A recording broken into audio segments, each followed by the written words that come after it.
अर्जी नहीं लग पाई। अर्जी तो हमने बांध रखी थी, अब हमारा पर्चा नहीं खुल पाया। जब तक पे दोस्त नहीं लगाएंगे हम धाम तो फिर भी जाएंगे। मध्य प्रदेश का बागेश्वर धाम आजकल धीरेन्द्र शास्त्री के चलते काफी चर्चा में है। लोग इसे चमत्कारी दरबार मानते हैं, लेकिन 15 फरवरी को इस धाम में जो हुआ उसके बाद बड़े बड़े अंधविश्वासियों की भी आंखें खुल जाएंगी। दरअसल इस वक्त बागेश्वर धाम में एक धार्मिक महाकुंभ लगा हुआ है, जहां लोगों की भारी भीड़ पहुंच रही है और इस दरबार में हजारों लोगों के बीच एक बीमार महिला भी अपनी पीड़ा लेकर पहुंची थी। उत्तर प्रदेश के फिरोजाबाद की रहने वाली नीलम देवी को किडनी से जुड़ी बीमारी थी, जिसके इलाज के लिए वो एम्स अस्पताल के बाद धीरेन्द्र शास्त्री के इस दरबार में आ पहुंची। लेकिन अर्जी का नंबर आने के पहले ही इस महिला ने दम तोड़ दिया। महिला के पति ने जब पूरी कहानी बताई तो सब हैरान रह गए। पत्नी के मौत के बाद भी इनका यही कहना है कि बाबा तो चमत्कारी हैं। अर्जी लग जाती तो पत्नी बच सकती थी और धाम तो वो फिर भी जाएंगे। आप कब गए थे वहाँ पे छतरपुर? 1 महीने पहले गया था, जनवरी में गया था, 13 जनवरी को। फिर क्या हुआ? सही हो गई थी, आराम मिल गया था, सही चल रही थी। अचानक थोड़ा गड़बड़ हुई तबीयत तो पुलिस वालों ने भगा दिया वहाँ से। कहाँ से भगा दिया? दरबार में से भगा दिया, पंडाल में से। तो आपकी अर्जी क्या लगी थी वहाँ पे? अर्जी लगा इंतजार कर रहे थे। अर्जी लगा रखी थी हमने। हमारी अर्जी पर्ची खुलती, परिक्रमा वगैरह लगा रहे थे, सब हो जाता, पर पुलिस वालों ने वहाँ से उठा लिया। तो पुलिस ने देखा जो इतनी भीड़ में इसको काय को बैठा ले हो, इसकी तबीयत खराब हो रही है, इसलिए इसको उठाओ और जिला चिकित्सालय में ले जाओ।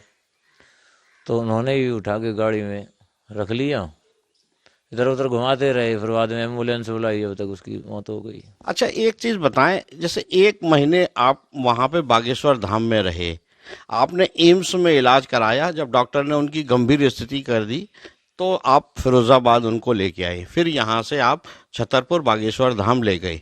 किस उम्मीद में ले गए? सही हो जाएगी। 8 महीने पहले ही एम्स वाले ने मना कर दिया था, जून के महीने में मना कर दिया था कि इसका कुछ नहीं हो पाएगा। तो धाम से ही आराम मिला था। वो धाम से आके आराम से खाना पीना खा रही थी, बार बार जा रही थी, अपने आप भी चली जाती थी। इतनी उसकी कंडीशन बढ़िया हो गई। नहीं, कैसे हो गई? क्या वहाँ दवाई दी गई या झाड़ फूंक की गई? कुछ नहीं किया उन्हें। अपनी पहले अर्जी बांधी थी, अपनी पेशी करते रहते हैं, जो पेशी करते रहते हैं उनको आराम लगता रहता है। बाबा से मुलाकात हो या नहीं हो, बालाजी सुनते हैं, बालाजी की कृपा है वहाँ लोगों पर, सब पे होती है। इसलिए 8 महीने से तो सही थी। फिर मैंने मदद खुराना है शमशाबाद रोड पे आगरा में, उसको भी दिखाया, स्पेशलिस्ट है। तो उसने कहा कि डायलिसिस की कंडीशन में इसकी किडनी डैमेज हो चुकी हैं, कहाँ तुम घूम रहे हो। मैंने तो डॉक्टर को नहीं बताया, मैंने कि सही थी साहब, तब से तुमने रिपोर्ट नहीं कराई। जून के महीने से 8 महीने हो गए। उन्हें की सही थी। कमाल है भाई, कैसे सही रही थी तुम जानो, ठीक है, पर लेकिन अब इसका कुछ नहीं हो सकता, ले जाओ सेवा करो। फिर भी हम बागेश्वर धाम पहुँचे तो 1 महीने तक सही अपना खाना पीना भी खाने लग गई।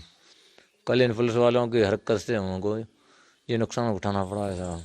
अच्छा, आपको लगता है कि आपकी अर्जी जो बोली जाती है वो लग जाती तो शायद कुछ चमत्कार होता? 100% हो जाता साहब, 100% हो जाता। फिर दरबार में पहुंच जाते, बाबा से मुलाकात हो जाती तो मेरी बीवी खत्म नहीं होती। कल भी वो सही हो गई आती वहाँ से। खाना पीना जो जिसमें पानी नहीं ले रहा है, पी पा रहा वो आदमी, वो जाके वहाँ खाना खा रहा है धाम में, तो आराम नहीं है। और कैसा आराम होता है? धाम पे दोस्त नहीं लगाएंगे हम, धाम तो फिर भी जाएंगे। आप ये मानते हैं कि ये चमत्कार है या श्रद्धा है जो वहाँ लाखों भक्त पहुंच रहे हैं पर डे? चमत्कार है। चमत्कार हमारे साथ भी हुआ।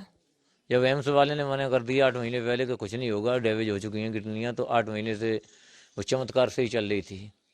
अपना खाना पीना, बनाना, खाना, बच्चों को नहलाना, सब पूरा काम कर रही थी, कोई दिक्कत नहीं। आपकी अर्जी नहीं लग पाई?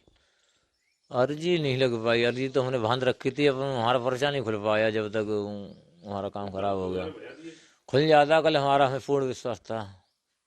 जो वहाँ दंडोती परिक्रमा करते हैं उनका अक्सर करके खुलता है पर्चा। मैंने 2 बार दंडोती करी, और जय दिन रहता वह दिन दंडोती ही करता मैं बराबर। और लेकिन उन्होंने वहाँ पे पुलिस वालों की कमी रही सबरी। नहीं बाबा से एक बार, बाबा के अंतर्यामी है तो तुझको सही कर देंगे। मैंने हमें सही हो जाऊंगा। कैसे ले जाएगा? यहाँ से मैं कंधे पे ले जाऊंगा, तो ले जा। जब खिड़की से बाहर निकल के आया तो दूसरा वाला पुलिस वाला आया, तो उसने कि प्रशासन के अंदर का तो तुम ज़्यादा बकर बकर करोगे तो लाठीचार्ज और कर देंगे, अंदर बैठिए गाड़ी के। फिर अंदर बैठा दिया गाड़ी के उनने। इस पर आपका क्या है कहना, कमेंट्स में लिखकर बताएं। न्यूज़ तक ब्यूरो।